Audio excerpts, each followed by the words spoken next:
Bonjour et bienvenue à Synapse Insight pour son troisième épisode consacré au marketing territorial dans le contexte marocain.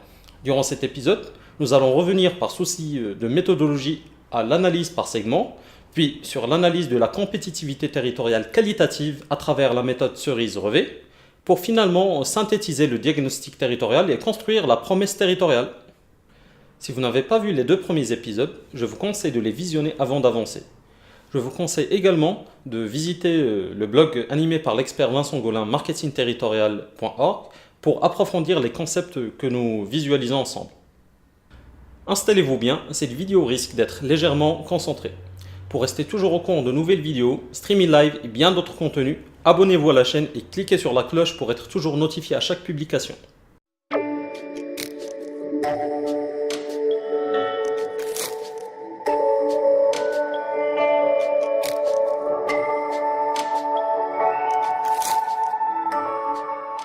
Commençons maintenant par l'analyse des segments.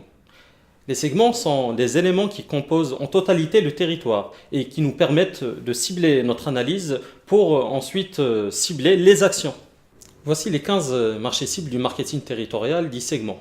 On retrouve entre autres les établissements publics, les entrepreneurs, artisans et commerçants, les entreprises, les exportations, les populations cibles spécifiques. On n'oublie pas non plus les résidents, les étudiants, les retraités. On parle aussi de touristes, de consommateurs en tant que tels. On n'oublie pas non plus les activités saisonnières, dites passagères, les capitaux mobiles lorsqu'on parle d'investissement ou de la bourse, et surtout les grands équipements. C'est le côté infrastructure, etc. À ne pas omettre dans notre analyse l'espace virtuel, c'est-à-dire l'écosystème du e-commerce, les réseaux sociaux ou même les technologies du blockchain qui sont d'ailleurs utilisées pour d'autres raisons que les monnaies virtuelles type Bitcoin. Satisfaire d'un seul coup tous les besoins des clients de ces territoires est juste impossible. C'est pour ça que nous allons voir dans la fin de la vidéo que lorsqu'on parle de la mise en place du marketing territorial au niveau opérationnel, on parle de deux objectifs, le premier globaux et le deuxième sectoriel. Concrètement, il est recommandé d'analyser certains segments à analyser en priorité. Des segments qui font l'objet d'urgences territoriales type sociale ou économique, ou d'autres qui font l'objet d'orientations d'ordre national ou même géopolitique. D'ailleurs, l'analyse cerise-revêt nous permet de mettre en évidence ces segments à prioriser. Pour le cas de l'oriental, via une analyse superficielle des déclarations officielles ou officieuses des preneurs de décision ou des sorties médiatiques, nous pouvons faire ressortir certains segments qui font l'objet d'un traitement particulier. Des segments comme les entreprises, l'export, des populations cibles spécifiques comme les MRE ou les jeunes. On retrouve également les visiteurs d'affaires et exposants étrangers, ainsi que tout récemment les associations et organisations. Qui dit analyse superficielle pour un marketeur territorial, dit aussi amateurisme. Mais finalement, comment peut-on identifier méthodiquement des segments à prioriser? Justement, nous vous présentons la méthode d'analyse de la compétitivité qualitative, la méthode cerise-revêt. Mais c'est quoi cette analyse? La méthode cerise-revêt se base sur l'analyse des facteurs de production. Ces facteurs de production sont toutes les ressources matérielles ou immatérielles qui entrent dans le processus de fabrication, de production d'un produit ou service dans toute activité économique. Les 4 principaux facteurs de production les plus couramment retenus aujourd'hui sont le capital physique, c'est l'immobilier, le matériel de production, etc. Le capital humain, ce sont finalement les expériences et compétences accumulées par la population qui peuvent être mobilisées. Le capital naturel, comme son nom l'indique, c'est les ressources naturelles. Et finalement, le capital immatériel, c'est la valeur accumulée par le territoire sous forme d'organisation, de savoir-faire, etc. Il ne faut pas perdre de vue l'objectif derrière cette méthode, celui de faire ressortir les avantages comparatifs du territoire. Et donc, inutile de faire des études exhaustives de type économique très coûteuses. L'idée derrière, c'est de ressortir des éléments pour argumenter la promesse territoriale faite à notre cible, investisseurs, etc.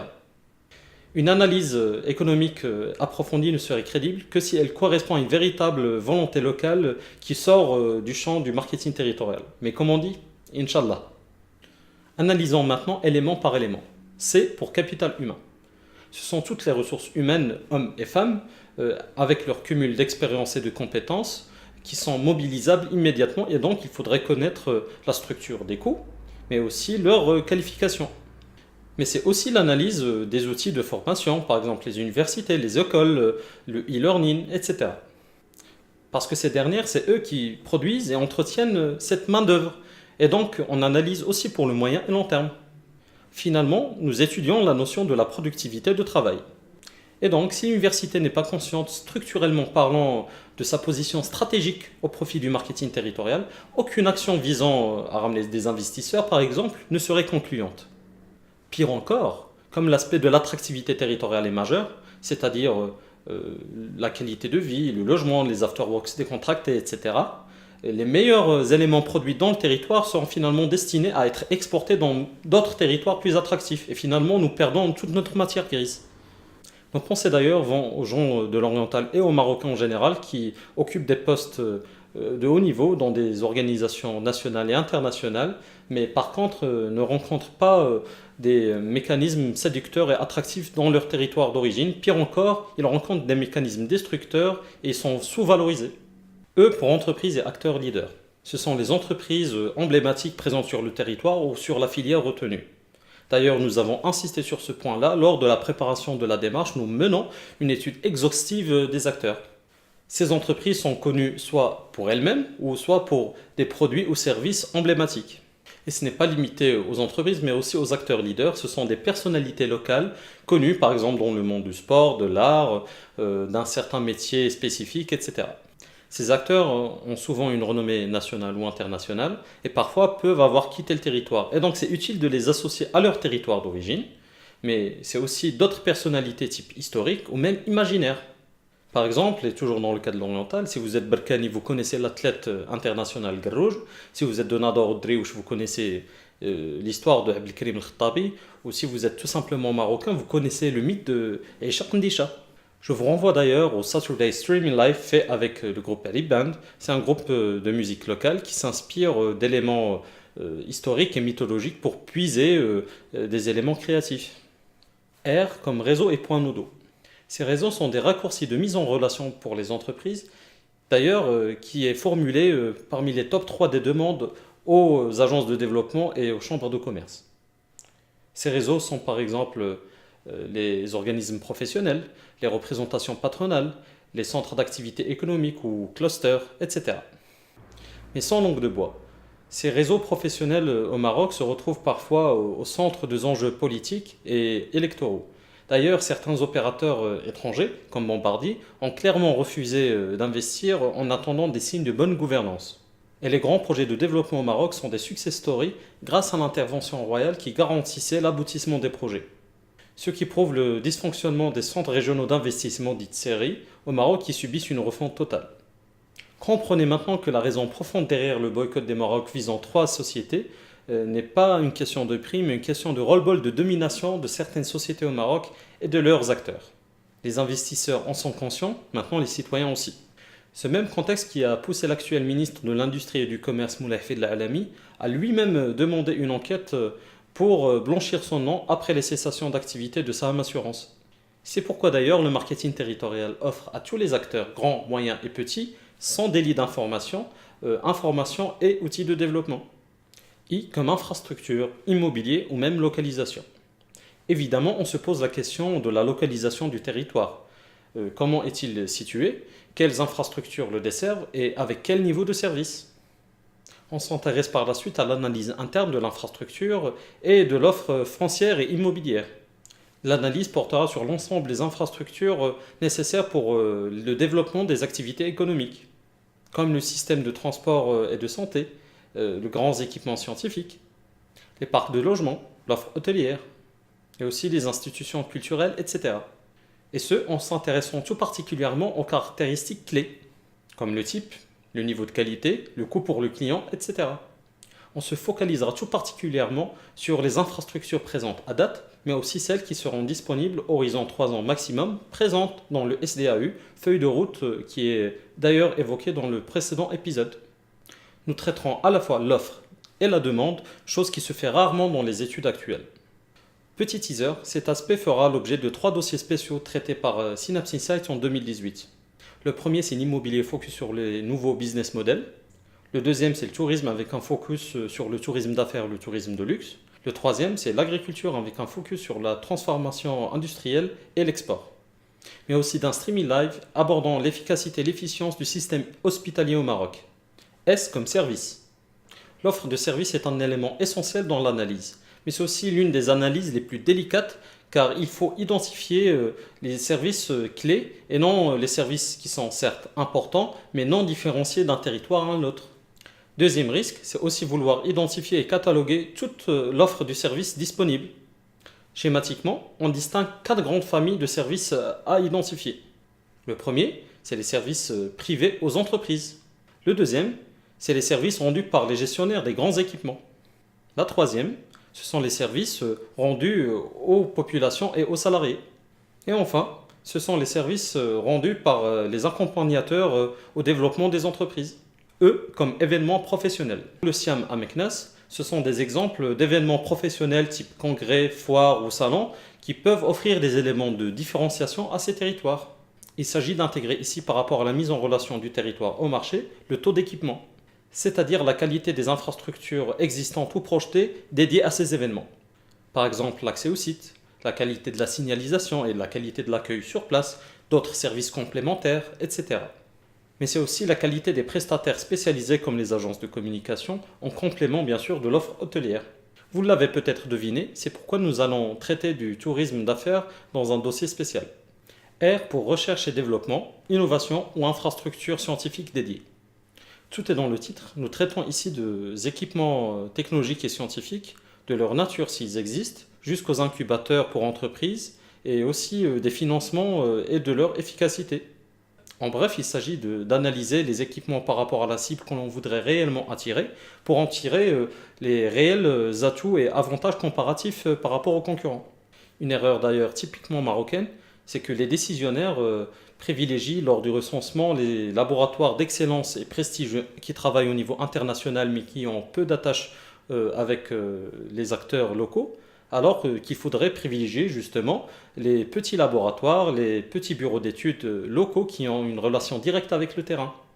D'ailleurs, c'est triste de constater dans les universités marocaines un détachement radical de la recherche scientifique d'un côté et de l'action socio-professionnelle de l'autre. Une situation parfois désespérée qui ne peut que faire briller les initiatives des universités privées, type Al-Akhawain ou l'Université internationale de Rabat, qui eux s'orientent dès leur création sur cet axe-là, et d'ailleurs contribuent significativement aux grands projets de développement. Eux comme entreprises secondaires, tissus économiques ou filières d'excellence. Le focus se porte sur l'analyse de la filière et des acteurs. Ce sont les entreprises et les acteurs qui composent le tissu économique comme les coopératives et le poids de l'informel. Ce sont les PME, TPE et les startups emblématiques du territoire étudié. Et cela en identifiant des techniques clés comme la sous-traitance ou la maîtrise d'une compétence particulière. Par exemple, le développement informatique, la qualité du service client, l'industrie des énergies renouvelables, etc. V comme valeur ou identité du territoire. Les Britanniques parlent de l'identité compétitive, un axe très complexe qui intègre plusieurs dimensions que la société Comanaging détaille. Ils découpent l'identité et les valeurs en trois dimensions, en réalité actuelle, en réalité subjective et en imaginaire et symbolique. Cette identité compétitive qui se base sur des éléments sélectifs qui nous aident à atteindre nos ambitions nous évite l'erreur de la survalorisation de l'identité, à l'image de la méthode des historiens et géographes qui, elle, nous rend plus fermés et risque de diviser les territoires plutôt que les fédérer. Un exemple criant, celui d'identité Rifen, qui, elle, détient des éléments compétitifs qu'on peut mettre en œuvre dans une méthode de marketing territorial, mais qui peut, dans l'état actuel, avoir des conséquences dramatiques à l'image de la Catalogne.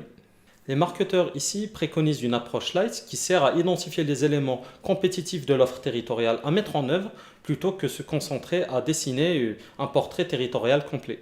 Ce sont des valeurs universelles et nous prenons le temps d'insister non religieuses pour éviter le côté communautariste et surtout la manière commune des acteurs de se représenter des événements ou d'agir.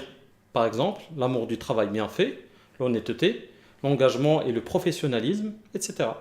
En prenant aussi en considération dans cette analyse le savoir-faire accumulé, mais aussi la sensibilité des acteurs à des thématiques comme le développement durable d'un point de vue opinion publique uniquement. Nous soulignons aussi que L'étude doit se porter sur la réalité du terrain et non ce que l'on voudrait prétendre. A comme action collective structurante. C'est ici qu'on va utiliser, voire même coproduire avec les élus et les nominés pour construire ensemble les feuilles de route, le fameux PDR, PDC ou PDP, ou même le schéma d'aménagement urbain. Ici, on parle des grands équipements, des infrastructures et des politiques économiques, etc. Et oui, marketing territorial et urbanisme vont de pair pour, par exemple, construire ensemble une offre de localisation renouvelée aux entreprises ou, par exemple, opérer une relecture marketing des décisions antérieures de développement faites par les anciens décisionnaires. Ensemble, nous répondons à deux questions. Quelles ambitions ont-ils pour le territoire et quels sont les projets majeurs? Ici, en tant que marketeur, il faut être précis et pertinent, car trop d'informations tue l'information. Il faut prendre en considération uniquement les grandes lignes des projets et comment il serait intéressant par rapport à la cible et aux prospects de réaliser leurs objectifs. Et le tout sur des aspects qui ne dépassent pas 2 ans, bien sûr, n'empêchant pas de travailler collectivement sur des aspects plus long-termistes. I pour image de marque territoriale. Une image de marque territoriale peut être considérée comme crédible si elle est simple, attractive et distinctive. Ici, on s'intéresse uniquement à l'image internationale du territoire par rapport à 6 axes fondamentaux, tout en distinguant l'image réelle, qui dit l'image perçue, et l'image objective, dite image voulue. On les synthétise dans ce tableau à travers le rayonnement touristique, la connaissance des marques produites localement, la politique gouvernementale des localités territoriales, les contours de la stratégie locale et nationale de l'attractivité, les stratégies qui visent les entreprises, les étudiants et d'autres populations spécifiques, le rayonnement culturel et enfin les hommes et les femmes du territoire qui ont acquis une forte image extérieure, c'est l'image globale. T comme technologie de l'information et des communications. L'éthique, ici recoupe l'ensemble des infrastructures de télécommunications et surtout les types et niveaux de services proposés aux activités économiques par les opérateurs. On s'intéresse également au niveau d'usage et de développement des technologies dans le territoire qui peut être un élément clé à analyser. Par exemple, le territoire est-il un laboratoire vivant d'usage avancé? Ce serait bien d'ailleurs pour les régions qui s'orientent au niveau technologique de penser à des zones d'expérimentation technologique type Living Labs, à l'image de certaines villes américaines comme Phoenix en Arizona ou de la Silicon Valley pour la voiture autonome. Message à Maroc Télécom. Votre arrogance vis-à-vis de devoirs juridiques pour le dégroupage et la mutualisation des infrastructures ADSL et fibre optique, ainsi que votre impunité sur des années de poursuites judiciaires, sans oublier votre architecture nationale de la fibre optique limitant le réseau maximal en asymétrique à 200 mégas par utilisateur sans avoir réellement de garantie de stabilité, ruine l'attractivité territoriale. Et c'est même contre-productif au plan Maroc numérique 2020. Et voici comment Synapse vient de perdre un client potentiel tout en gagnant les faveurs de ses deux concurrents. Le petit R comme ressources naturelles, lieu emblématique et qualité de vie. Comme le titre l'évoque, ce sont les paysages naturels, les forêts, les plages, mais aussi les lieux historiques, les monuments, les œuvres d'art, les places emblématiques, etc. Et donc, ce sont les espaces de vie urbains ou ruraux qui permettent d'analyser la qualité de vie des citoyens et les services proposés. Mais c'est aussi la politique culturelle, les sites, les événements ou labels culturels ayant un fort rayonnement. Le meilleur exemple au Maroc serait le Festival international de musique Mawazine. C'est un success story pour une Rabat internationale décontractée en harmonie avec son capital immatériel.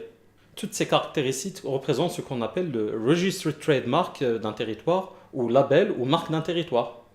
On ajoute à ces 13 composantes 4 composantes complémentaires qui sont: première, c'est l'organisation des acteurs. C'est l'aspect de gouvernance territoriale. C'est finalement la façon avec laquelle les administrations publiques communiquent et traitent ensemble la dimension de satisfaction client et d'écoute client. On traite également sur cet aspect la mise en confiance et la simplification des procédures. C'est triste de le dire, mais le Maroc est connu mondialement pour ses procédures infernales. En témoignent les nombreuses insertions hollywoodiennes, espagnoles ou françaises qui traitent sur le cauchemar procédurier au Maroc. Une réalité que l'on devrait collectivement accepter si l'on voudrait améliorer, comme on le répète souvent dans notre chaîne. L'accepter et non le cacher, c'est aussi gagner en crédibilité face à nos cibles. Deuxième composante complémentaire, c'est l'analyse des marchés locaux. Un marché local à valeur, un cluster bien développé d'une filière ou d'un secteur précis, ou un hub vers l'Afrique, tous des raisons qui ont poussé des investisseurs internationaux à s'intéresser au Maroc, par exemple le cas de l'automobile ou de l'aéronautique. Troisième élément, c'est le développement durable. Un aspect très important qui affecte à la fois la qualité de vie, mais aussi l'export pour les produits notamment agricoles, prenons le cas du label bio, mais aussi le cas de l'écotourisme, l'export de vin ou de la fameuse mahia. Quatrième et finale composante dans l'analyse, c'est l'insécurité.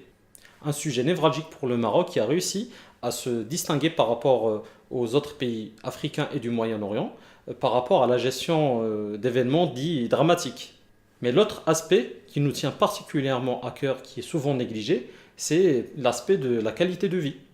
Exemple à l'appui, la circulation des citoyennes femmes dans l'espace public, le harcèlement explicite ou implicite, la problématique de certaines mentalités toujours arriérées, mais aussi la sécurité anti-viol ou agression reste toujours à date à désirer. On retrouve aussi notre emblème national d'arnaqueur Jamel El-Fna, qui est cité en premier lieu comme source et élément d'insatisfaction de l'expérience des visiteurs marocains ou étrangers. Si certains Marocains par habitude perçoivent ces éléments comme normaux, c'est la première chose frappante qu'on perçoit dès qu'on met le pied sur le territoire marocain. En témoignent les réactions des étudiants marocains à l'étranger. Encore une fois, accepter la réalité en face permettra d'agir sur ces éléments de façon structurelle et durable. Voilà, c'est la fin de l'analyse cerise revêt. Elle nous permet d'en tirer plusieurs profits.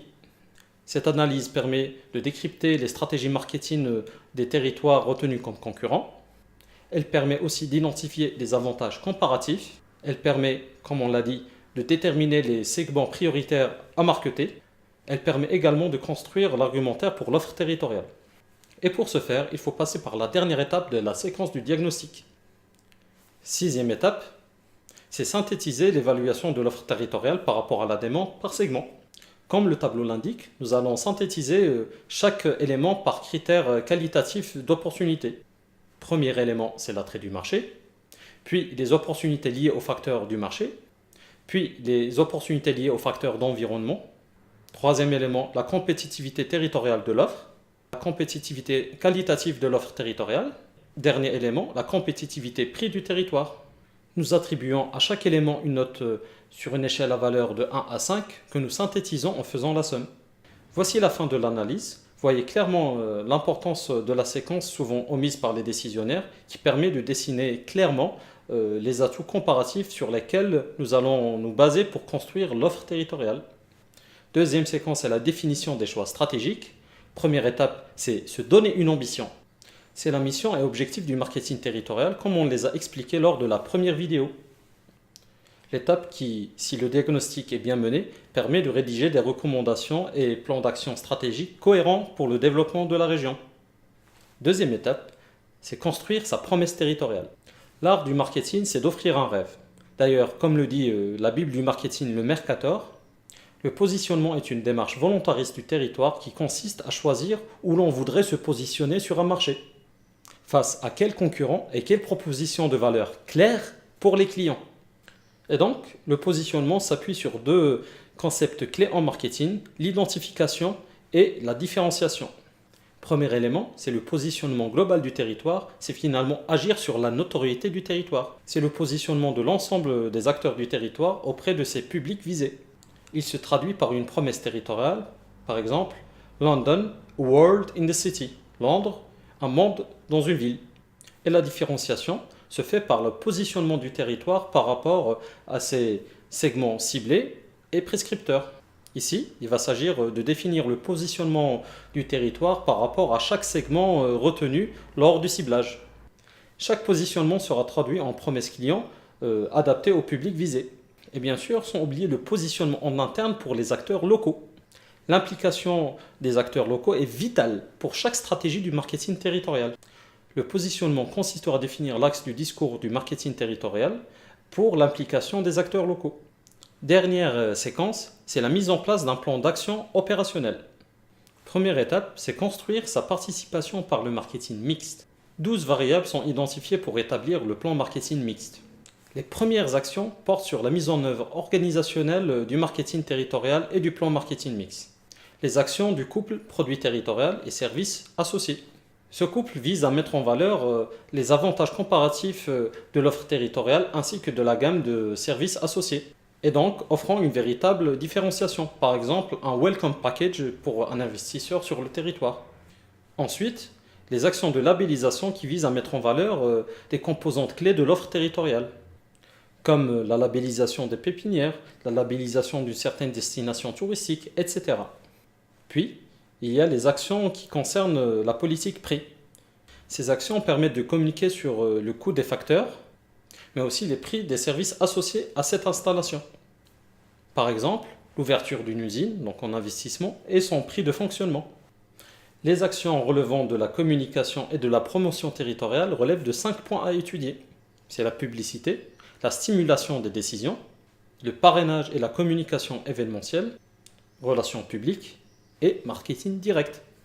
Les actions de placement, celles qui recouvrent toutes les actions permettant de rendre l'offre territoriale accessible à la cible, comme l'organisation d'équipes commerciales dédiées pour clients nationaux ou internationaux, la création d'un réseau, de mise en relation bien sûr, d'outils de prospection, etc. Les actions relevant du pouvoir public, qui consistent essentiellement à mobiliser les décideurs locaux afin de les faire agir lors de conférences et de roadshows. Les actions de l'opinion publique permettent d'utiliser le mouvement de l'opinion publique dans le cadre de la démarche opérationnelle du marketing territorial. Les actions fondées sur le plaisir client renvoient à des logiques de fidélisation, par exemple à travers des clubs. Les actions d'influence permettent de convaincre les prescripteurs et les influenceurs de l'attractivité du territoire. Les actions de coopération locale, nationale ou internationale permettent de créer des partenariats afin de les utiliser pour mettre en valeur l'aspect de l'attractivité territoriale. Enfin, les actions en faveur de l'attractivité territoriale qui consistent à identifier, à remonter les actions structurelles en faveur de la compétitivité territoriale. Mais dont les leviers d'action ne reposent pas sur les marketeurs territoriaux. Deuxième et finale étape du marketing territorial, c'est formaliser et évaluer. C'est finalement établir une vraie gestion de projet. Les tâches, les compétences à mobiliser, du chemin critique et secondaire, et les formaliser sur un échéancier daté, incluant des marges de liberté. Cet échéancier inclut les actions datées et les jalons, et les attributions et affectations des ressources humaines et financières. Mais surtout, c'est que, chemin faisant, établir des mécanismes d'évaluation, de rectification et d'évaluation à chaque niveau. Et donc, les intégrer de façon systémique à toute organisation ou acteur entrant en jeu. Voilà, c'est la fin de cet épisode assez concentré. C'est aussi la fin de la série de ces 3 épisodes introduisant les principes du marketing territorial. Maintenant, le relais est à vous pour en créer une valeur ajoutée. N'oubliez pas, ensemble, changeons les règles du jeu. Tous acteurs d'un séisme politique vertueux.